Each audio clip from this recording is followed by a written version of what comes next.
விளங்கி அருள் பேசுகிறது. இறைவன் எங்கே விளங்குகிறார்? எந்த உள்ளத்தில் கருணை இருக்கிறதோ அந்த உள்ளத்தை இருக்கிறது. நீங்க எங்கே தேட முடியும்? நீங்க எந்த ஐயப்பன் கோயிலையோ எந்த ஊர் சுத்தி கோயிலையோ எந்த கோயிலையும் நீங்க தேடி போவது.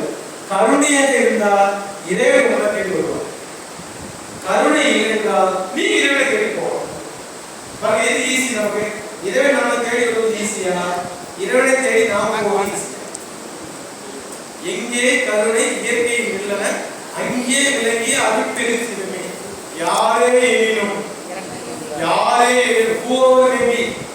யாரா இருந்தாலும் என்ன, அவர் கருப்பா இருந்தா என்ன, சகப்பா இருந்தா என்ன, சின்னவளா இருந்தா என்ன, பெரியவளா இருந்தா என்ன, எந்த ஜாதியா இருந்தா என்ன, எந்த மதமா இருந்தா என்ன, யாரா இருந்தாலும் யாரே எனினும் இறங்குகின்றார்கள். இறக்கக்கூடியவனா இருந்தா போதும். யாரா